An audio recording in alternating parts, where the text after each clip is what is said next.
Now let's begin. The morning sun cut through the skeletal framework of the construction site as Henry Crowley walked the perimeter of the half-built medical complex, his boots crunching on gravel. At 35, he carried himself with the controlled precision of his Army Ranger days, though the hardness in his eyes had softened somewhat in the 3 years since his wife's death.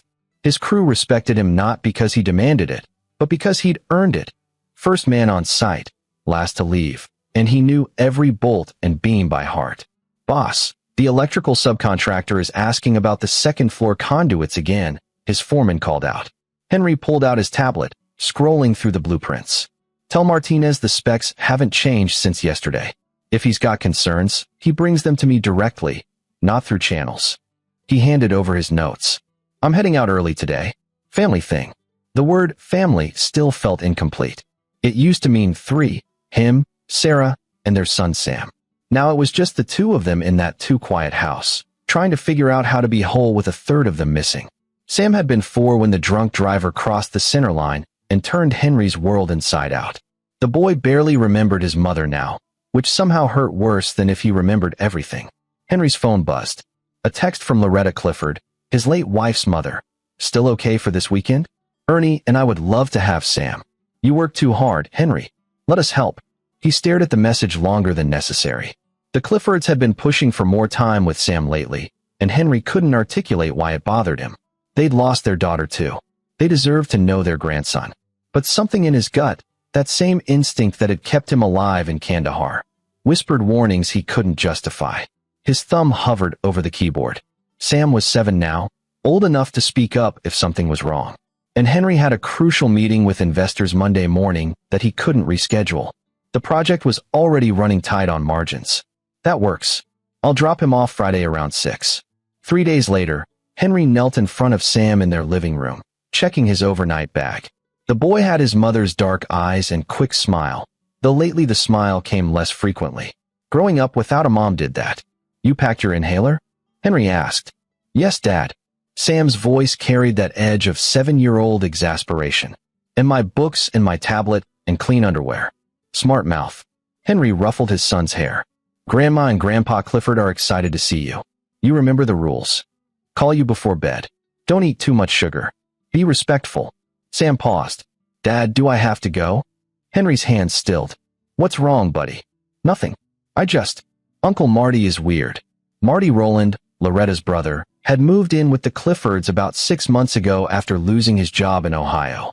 Henry had met him twice, found him loud and abrasive, smelling perpetually of cigarettes and cheap beer.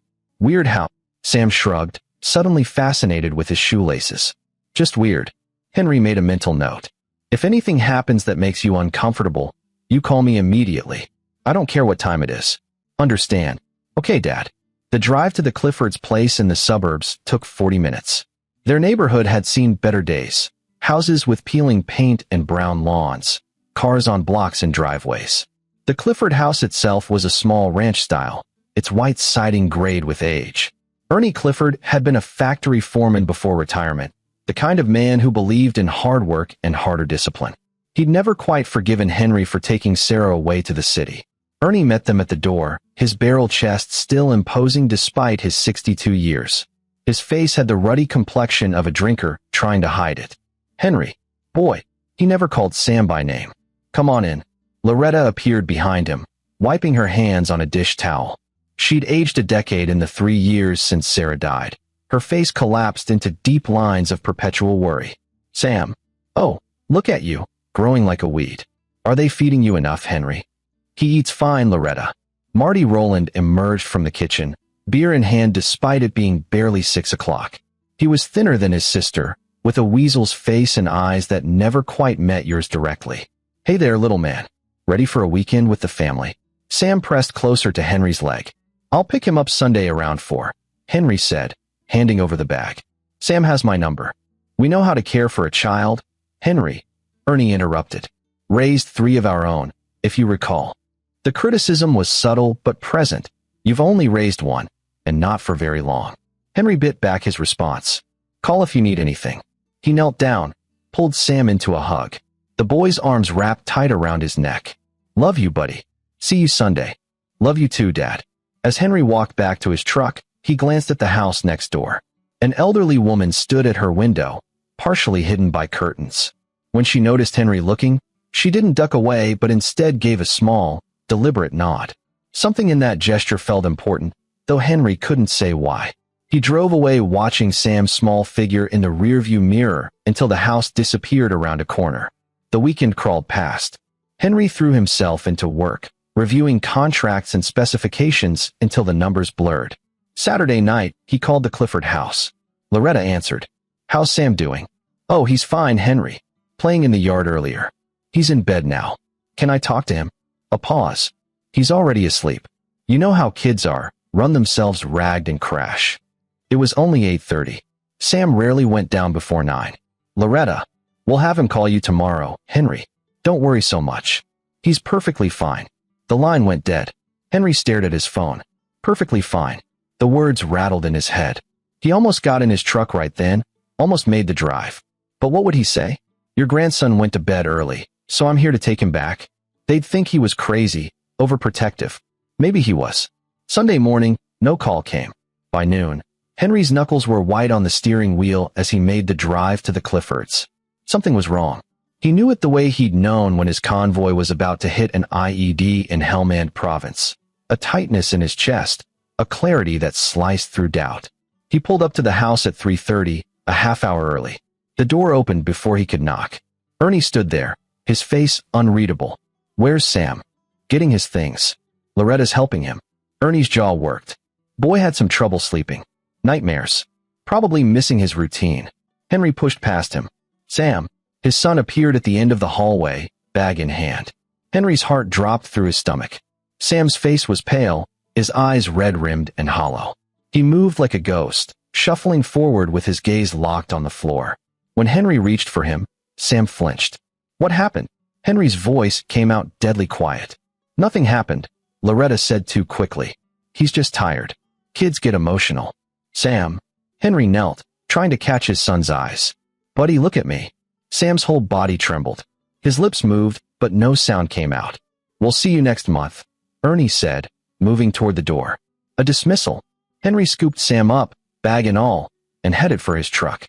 Every instinct screamed that something terrible had occurred in this house. But Sam wasn't talking, and he had no proof. Just the evidence of his son's shaking hands and thousand-yard stare. He was buckling Sam into his car seat when someone tapped on his window. The elderly woman from next door stood there, a USB drive in her weathered hand. Her name was Pauline Turner, Henry remembered. She'd brought a casserole after Sarah's funeral. Henry rolled down the window. Pauline's voice was low, urgent. "I recorded everything from my window. My grandson set up cameras for me last year, supposed to watch for package thieves. But they see into their yard, their back windows." She pressed the drive into his hand. Her fingers were ice cold. "You promise me, Henry Crowley. Promise me you won't kill anyone." The words hit him like a physical blow. "What?" "Promise me first." "I promise." The lie came automatically, before he even knew it was a lie. "Watch it when you're alone. Not with Sam there. And get that boy to a doctor." Her eyes were wet. "I'm sorry. I should have called the police, but I was afraid, and I thought maybe you should know first, and I—" "Thank you," Henry managed. "Thank you, Pauline." She nodded and hurried back to her house, glancing over her shoulder at the Clifford place like it might reach out and grab her. Henry drove home in silence. Sam hadn't made a sound, hadn't looked up, just stared at his small hands in his lap, trembling. The house felt different when they entered, like the air pressure had changed. Henry set Sam's bag down, led his son to the couch. "Buddy, I need you to tell me what happened." Sam's mouth opened, closed. His breathing quickened, heading toward panic. Okay. It's okay." Henry pulled him close, felt the boy's heart hammering like a trapped bird. "You're safe now. I've got you." He held his son until the shaking subsided to tremors, until Sam's breathing evened out. Then he set him up with his tablet and headphones in his room, left the door cracked, and went to his office. The USB drive felt heavy in his hand. Pauline's words echoed, "Watch it when you're alone." Not with Sam there. Henry's laptop whirred to life. The drive contained a single folder labeled with yesterday's date. Inside, for video files, each timestamped. His finger hovered over the first one. Part of him knew that whatever he was about to see would change everything. would crack open a door that couldn't be closed. The man he was now, the one who followed rules, who believed in systems and proper channels, that man would die in the next few minutes. He clicked play. The video showed the Cliffords' backyard from a high-angle, fisheye lens giving a wide view. Timestamp: Saturday, 2:47 p.m. Sam appeared, being dragged by his arm. Marty Rowland had him, pulling him toward the shed at the back of the property. Sam was crying, trying to pull away. Henry's hands began to shake. The shed door opened. Both figures disappeared inside. The door closed. For 6 minutes, nothing. Henry's eyes burned. He didn't blink. Then the door opened. Sam stumbled out, fell to his knees in the grass. Marty followed, adjusting his belt. He grabbed Sam by the back of his shirt, yanked him up, said something Henry couldn't hear. Sam nodded frantically, tears streaming down his face. Marty shoved him toward the house. The video ended. Henry sat frozen, staring at the black screen. His mind had gone somewhere quiet and cold, a place he hadn't visited since war zones. When he finally moved, it was with mechanical precision. He checked the second video. Same thing, different day. Friday evening. The third video showed Marty bringing Sam outside again Saturday evening. The fourth. He couldn't watch the fourth. Henry removed the drive, placed it carefully in his desk drawer. Then he stood, walked to his bathroom, and vomited until nothing remained but bile and rage. When he could stand again, he washed his face and looked at himself in the mirror. The man staring back had dead eyes. Good. He'd need that. He found Sam asleep in his room, curled around a pillow, headphones still on. Henry sat beside him on the bed, just watching his son breathe. The child he'd promised to protect. The child he'd failed. No, not failed. Not yet. I'm going to fix this, he whispered. I'm going to make them pay. All of them. The promise hung in the air like a blood oath. Monday morning, Henry called in sick to work for the first time in 3 years. He took Sam to Dr. Patricia Chun, their pediatrician, claiming his son had fallen and seemed hurt. The examination was thorough and gentle, but Sam remained mute throughout. Dr. Chun found bruising, injuries, evidence that supported what Henry already knew. Mr. Crowley, she said quietly, closing the exam room door. I'm mandated to report suspected abuse. What you've described, combined with Sam's condition and refusal to speak about it. I understand. Do what you need to do. She made the call to Child Protective Services from her office. Henry listened to her clinical recitation of facts, each word another nail in a coffin that didn't belong to him. A CPS investigator would contact him within 24 hours. The police would likely be involved. An investigation would be opened. These things take time, Dr. Chen warned. The system is overwhelmed. Even with clear evidence, prosecution can take months or years, and conviction isn't guaranteed. I understand, Henry repeated. He understood perfectly. The system would grind slowly while Marty Rowland walked free. Maybe he'd get arrested. Maybe he'd make bail. Maybe the Cliffords would defend him, claim Sam was lying or confused. Maybe it would destroy Sam further to testify, to relive it in courtrooms and depositions. Maybe justice wouldn't come at all. That night, after Sam finally fell asleep, aided by the medication Dr. Chun had prescribed for his anxiety, Henry returned to his office. He'd spent his afternoon making phone calls, gathering information, using the investigative skills the Army had taught him. Marty Rowland, 56, had been fired from his factory job in Ohio for suspected theft. Before that, he'd bounced between positions, always leaving under questionable circumstances. Twice divorced. No children, which now seemed like the universe's only mercy. A DUI on his record. Complaints from neighbors at his previous address about noise and inappropriate behavior that never quite rose to charges. A pattern, Henry realized. This wasn't the first time. Maybe not even the 10th. Marty Rowland was a predator who'd been sliding through cracks his entire life, protected by luck and family loyalty and a system that required proof instead of prevention. The Cliffords, Ernie and Loretta, had they known? The question burned. That Saturday phone call, Loretta's quick insistence that Sam was fine, asleep, unavailable. Ernie's defensiveness at the pickup, his rush to get them out. The way neither had called to check on Sam since. They knew. Maybe not the first time. Maybe they convinced themselves it was nothing. But by the weekend's end, they knew, and they'd chosen their side. Henry opened his laptop and began to type. Not a plan, not yet. Just a list of names. Resources. Assets. The things he knew about construction sites and structural failures. The contacts he still had from his service days. The money in his savings account. The rage that would fuel him through whatever came next. The CPS investigator called Tuesday morning. Her name was Sharon Michaels, and she sounded exhausted before the conversation even began. Mr. Crowley, I've reviewed the medical report and Dr. Chen's statement. We'll need to interview Sam, and we'll be opening an investigation into the Clifford household. What about Marty Rowland? We'll be involving the police. They'll determine if criminal charges are warranted. A pause. Mr. Crowley, I know this is difficult, but Sam hasn't spoken about what happened. Without his testimony, there's video evidence showing him being taken to a shed, which is concerning, absolutely, but without knowing what occurred inside, without Sam confirming, a defense attorney would argue there's no proof of what happened. Henry's grip on the phone tightened. So you're saying nothing will happen to him? I'm saying it's complicated. The bruising is documented, but it's not conclusive on its own. 7-year-olds get bruises. We need Sam to talk to us. But Sam wasn't talking. Not to Henry, not to Dr. Chun, not to the child psychologist Henry had already scheduled appointments with. Trauma, the psychologist explained, could manifest as selective mutism. It might be temporary. It might not. By Wednesday, the police had interviewed Marty Rowland. He denied everything, claimed he barely interacted with Sam, suggested the boy was acting out because he missed his mother. Ernie and Loretta backed his story. Sam had been fine, they said. No problems at all. Henry must have coached him, or the boy was having nightmares unrelated to their home. Detective James Morrison delivered this news in Henry's living room, his face apologetic but resigned. Without Sam's statement, we don't have enough for an arrest warrant. The DA won't prosecute on circumstantial evidence and a video that doesn't show the actual assault. The medical evidence could have happened anywhere. I'm sorry, Mr. Crowley. I have kids too. I know this isn't what you want to hear. We'll keep investigating, but right now, our hands are tied. After Morrison left, Henry sat in the growing darkness of his living room. The system had failed, just as he'd known it would, hoped it wouldn't, but known. Sam was in therapy, barely sleeping, jumping at shadows.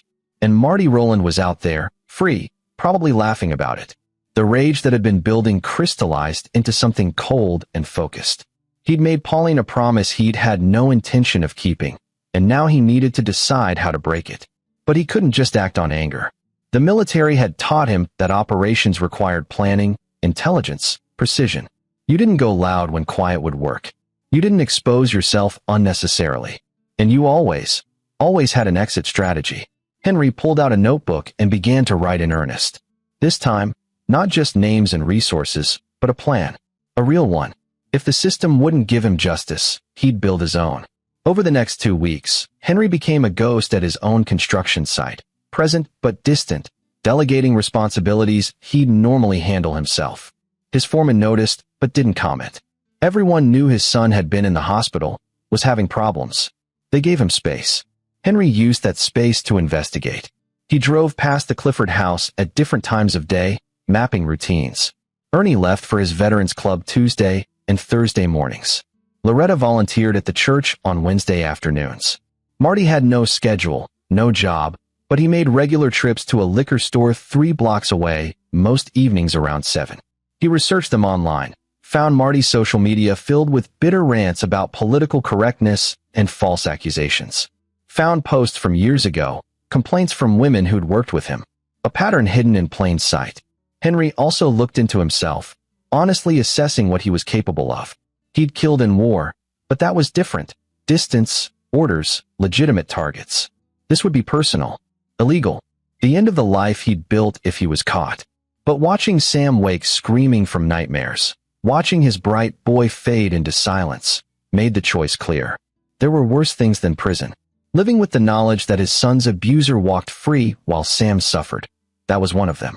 On the 3rd Wednesday, Henry followed Marty to the liquor store. Watched him shuffle inside, emerge with a brown bag, drive back home. The man was routine-bound, predictable. Good. That night, Henry made a call to an old Ranger buddy, Jack Michael, who'd left the service and now worked private security in Atlanta. Jack, I need information on how to acquire something. How illegal are we talking? Very. Jack was quiet for a moment. This about your boy? Morrison mentioned something might have happened. Small world. Jack and Detective Morrison had served together in the National Guard. Yeah. Give me 2 days. And Henry? Whatever you're planning, think hard about whether it's worth what it'll cost. Already have. The items arrived Friday via contact Jack provided, a man named Clayton Cannon who asked no questions and accepted cash. Henry hid them in his garage, buried under legitimate construction supplies. Sam had started speaking again, but only in whispers, only to Henry, only about safe topics like cartoons and school. His therapist said progress was being made, but it would be slow. Trust, once shattered, required time to rebuild. Henry didn't have time. Every day Marty Rowland breathed free air was an affront to everything he believed in. But rage-fueled mistakes would only make things worse. He forced himself to wait, to plan, to be sure. The opportunity came 3 weeks after the initial incident. Detective Morrison called with an update. The investigation was being suspended due to lack of evidence. CPS would continue monitoring, but without Sam's testimony, there was nothing more they could do. I'm sorry, Henry. I really am. Henry thanked him and hung up. Then he pulled out his notebook and began finalizing the plan. Phase 1 would start tomorrow. Phase 2 would follow quickly. And when it was done, Marty Rowland would understand what it meant to hurt a child. The Cliffords would understand what it meant to protect a monster. And Henry would understand what he'd become. But as he checked on Sam that night, watching his son finally sleep peacefully for the first time in weeks, Henry knew the answer to that question already. He'd become exactly what he needed to be. Saturday morning arrived wrapped in autumn cold. Henry dropped Sam at his friend Marcus's house for a playdate, carefully vetted and arranged with parents he trusted. Then he drove to a storage facility 40 minutes outside the city, rented under a false name with cash. Inside, he'd assembled his materials over the past week. Nothing that couldn't be explained away individually, construction supplies, tools of his trade, but together they formed something else. Something dark and purposeful. He loaded specific items into his truck, covered them with tarps, and drove to a spot 3 blocks from the Clifford house. From there, he walked, baseball cap pulled low, hands in pockets. A man out for a stroll on a Saturday morning. Unremarkable. Marty's car was in the driveway. Ernie's was gone. Veterans Club, as expected. Loretta would be inside, likely in the kitchen. The pattern held. Henry didn't approach the house. Not yet. Instead, he went to Pauline Turner's door and knocked. She answered quickly, as if she'd been waiting. Mr. Crowley, I wanted to thank you again for what you did, for trying to help Sam. Her eyes searched his face. How is he? Improving. Slowly. Henry paused. The investigation was suspended. Lack of evidence. Pauline's face crumpled. Oh, that poor baby. That poor boy. I need to ask you something, Pauline. Those cameras your grandson installed, do they record constantly, or just when they detect motion? She understood immediately what he was really asking. Constantly. They save everything to a cloud server. My grandson checks it weekly, deletes old footage. But the footage from that weekend still exists? Yes. I only gave you the segments I thought, but there's more. Times when I wasn't watching, didn't know to clip it. She wrung her hands. I should have given it all to the police. No, Henry said quietly. You did the right thing. Can I ask one more favor? I need you to go stay with your grandson for a few days. Starting tomorrow. Tell him you want to visit. Don't mention this conversation. Mr. Crowley, what are you going to do? Something that needs doing. She stared at him for a long moment, then nodded slowly. I'll pack tonight. Leave first thing tomorrow morning. Thank you. That promise you made me, she said as he turned to leave. Are you going to break it? Henry looked back at her. I haven't decided yet. It was an honest answer. He spent the rest of the day refining his timeline, checking details, ensuring every piece fit. No room for improvisation. No margin for error. This had to be surgical, perfect. That night, with Sam sleeping soundly under the influence of his medication, Henry sat in his office reviewing the plan one final time. It would start tomorrow. By next weekend, it would be finished. And one way or another, justice would be served. Sunday morning. Pauline's car pulled out of her driveway at 9 a.m., packed with luggage. Henry watched from his truck parked 2 streets over, confirming her departure. Phase 1 could proceed. The beauty of working in construction was understanding how things broke, how buildings failed, how systems collapsed, how accidents occurred. Henry had spent 15 years learning these lessons, preventing disasters, building safely. Now he would apply that knowledge in reverse. Ernie Clifford's routine was religious. Sunday mornings meant coffee on the porch, reading the newspaper. Loretta attended early service at the church, wouldn't return until 11. Marty typically slept until noon on weekends. Henry approached from the backyard, coming through an empty lot behind the Clifford property. He wore dark clothes, gloves, a nondescript appearance that would blur in memory if anyone happened to see. But no one would. He'd timed this carefully. The shed stood at the far corner of their yard, weathered wood and a sagging roof. This was where it had happened, where Marty had. Henry forced the thought down. Emotion had no place in what came next. The shed door wasn't locked. Inside, rusty tools hung on pegboards, paint cans lined shelves, and a workbench dominated one wall. Henry pulled out his phone, took photographs. Evidence of location. Then he went to work. The gas line that fed the Clifford house ran along the back of the property, old iron pipe that predated modern safety standards. Henry had researched the installation records, 40 years old, never updated. A liability waiting to happen. What he did next took 7 minutes. Careful adjustments, nothing obvious. A small compromise in the pipe integrity, positioned where corrosion already existed. The kind of failure that could occur naturally in an aging system, accelerated by stress. Then he retreated, melting back through the empty lot, removing his gloves only when he was streets away. At home, he showered thoroughly, burned the clothes he'd worn in his fireplace, and picked up Sam from Marcus's house. They spent the afternoon playing board games, and for brief moments, Henry saw flickers of the boy his son used to be. "I love you, buddy," Henry said as he tucked Sam into bed that night. "Love you too, Dad." Sam's voice was still quiet, still fragile, but present. Alive. Worth it, Henry thought. Whatever comes next is worth it. Monday passed. Then Tuesday. Henry worked, attended Sam's therapy session, made dinner, performed normalcy, and waited. Wednesday afternoon, his phone rang. "Jack Michael. Henry, I'm calling as a friend. Morrison just contacted me. There was a gas explosion at a residence on Maple Drive this morning. 1 fatality, 2 injured." Henry's heart rate didn't spike. He'd trained for this, prepared for this. "That's terrible." The Clifford address. "Marty Rowland is dead. Ernie and Loretta are in the hospital." "My God." Henry let appropriate shock color his voice. "What happened?" "They're investigating, but preliminary assessment suggests old gas line failure. The husband was smoking on the porch when it blew.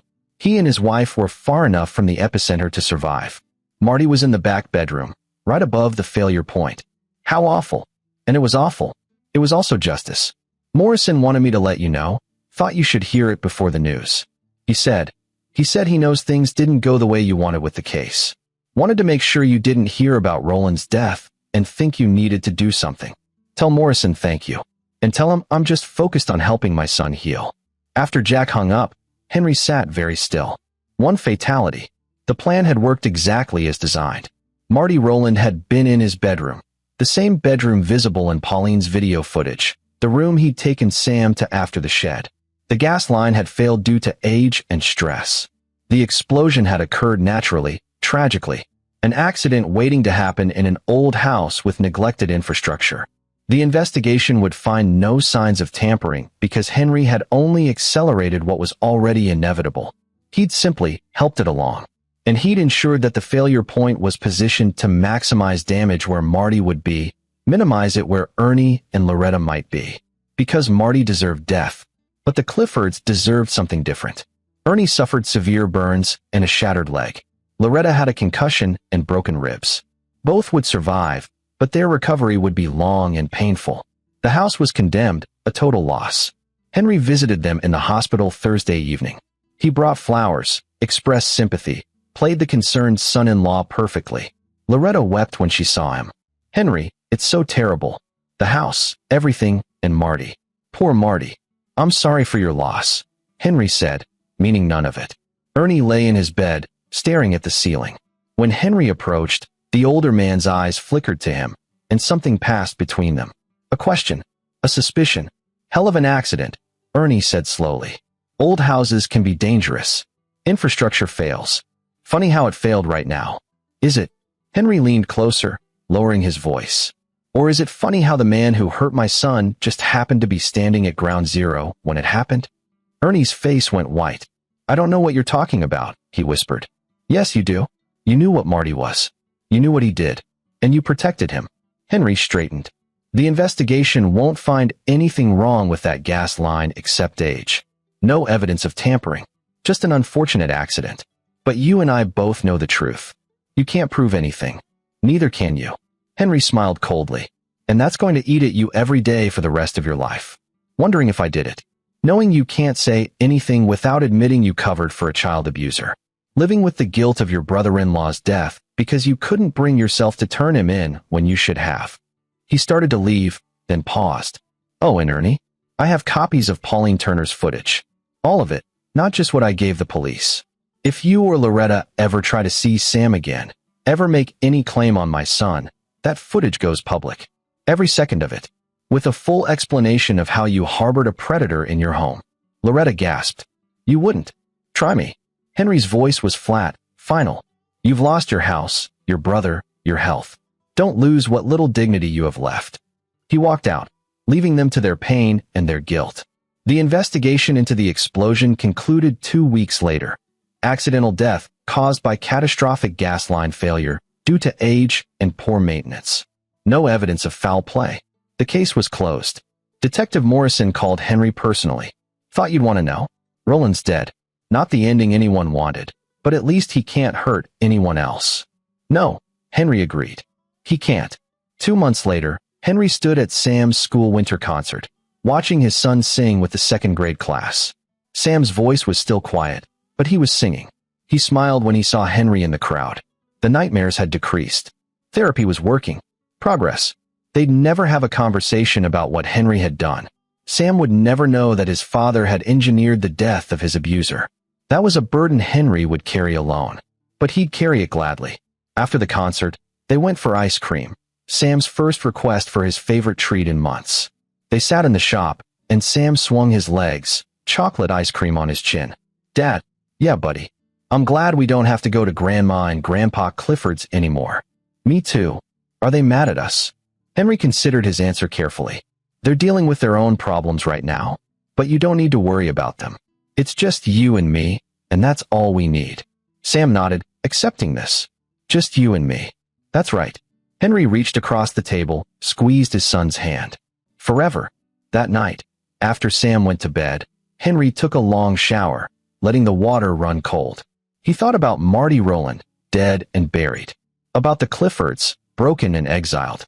About Pauline Turner, who'd returned home and never mentioned their conversation. About Jack Michael and Detective Morrison, who suspected but would never know for sure. Most of all, he thought about the line he'd crossed and the man he'd become. The army had taught him that sometimes violence was the only answer, that some threats couldn't be reasoned with, only eliminated, that protection of the innocent justified terrible means. He'd spent 15 years trying to forget those lessons, to be a better man. A civilian, a father, but when it mattered most, when his son needed him, he'd remembered. Henry toweled off, looked at himself in the mirror. Same face, same eyes, but different beneath the surface. He'd killed a man, or at least ensured his death with clinical precision. He'd destroyed a family's life, left them with nothing but pain and ash. And he felt no remorse. Maybe that made him a monster. Maybe crossing that line meant he could never go back. But Sam was sleeping peacefully down the hall, healing slowly but surely. And that was worth any price, even his own soul. Henry turned off the light and went to his office one final time. He pulled out Pauline's USB drive from his desk drawer, along with the notebook containing his plans. He fed both into his shredder, watched the pieces flutter into the bin like dark snow. Then he took the bin outside and burned everything in his fireplace, stirring the ashes until nothing remained but gray powder that told no stories. When it was done, he checked on Sam one last time. His son slept with a slight smile on his face, lost in dreams that hopefully held no monsters. Henry kissed his forehead gently. You're safe now. I promise you're safe. And he was. Whatever Henry had become, whatever he'd done, that one thing was true. Sam was safe. And in the end, that was the only justice that mattered. 1 year later, the medical complex Henry's crew had built was complete, gleaming glass and steel against the city skyline. The opening ceremony featured speeches from administrators and politicians, but Henry stood in the back, uncomfortable with praise. Sam was with him, wearing a small hard hat Henry had gotten him as a joke, but that the boy insisted on wearing. At 8 now, he was taller, more confident. Still quiet sometimes, still in therapy, but unmistakably healing. Your dad built this whole place? Marcus's mother asked, impressed. Not alone, Henry said. But I managed the project. Must be proud. He was. Not just of the building, but of the life he'd rebuilt. The normalcy he'd fought for. The peace he'd secured, however dark its foundations. The Cliffords had moved to Arizona to live with Loretta's remaining sister. Henry received the occasional email, stilted, formal, never mentioning the past. He never responded. That chapter was closed. Pauline Turner had died 3 months ago, peacefully in her sleep. Her grandson had found Henry at the funeral, pulled him aside. She told me, near the end, he'd said, about the videos, about what she gave you. Said you were a good father who did what you had to do. Henry had nodded, unable to speak. She was right. The grandson continued. I would have done the same. Now, watching Sam chase Marcus through the medical complex lobby while their parents tried to corral them, Henry felt something close to contentment. Not happiness. He wasn't sure he'd ever feel that simple again, but peace. The knowledge that he'd protected his son when the systems failed, that justice had been served even if the scales weren't traditional ones. His phone buzzed. Jack Michael, saw the news about your building. Congratulations. How's Sam? Henry typed back, good. We're both good. Glad to hear it. You did the right thing, you know. Whatever you did or didn't do. Henry smiled grimly. Jack knew. Of course he knew. Rangers recognized each other, even years later. Men who'd done hard things in hard places and carried the weight quietly. Thanks, brother. He pocketed the phone and called to Sam. Come on, buddy. Let's go home. Sam ran over, grabbed his hand. Can we get pizza? Sure thing. As they walked to the truck, Sam looked up at him. Dad, are you happy?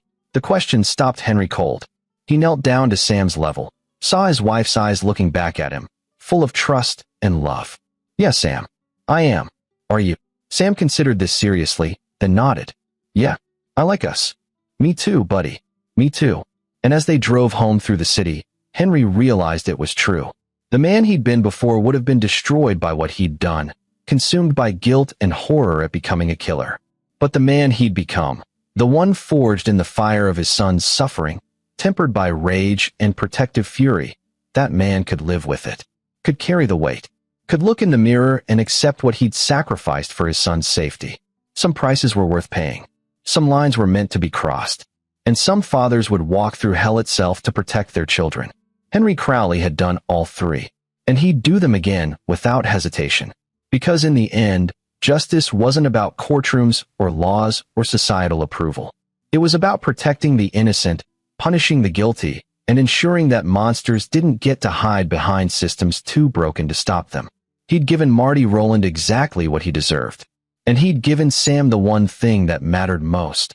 A future free from fear, a childhood that could still hold joy, a father who would never, ever let him down again.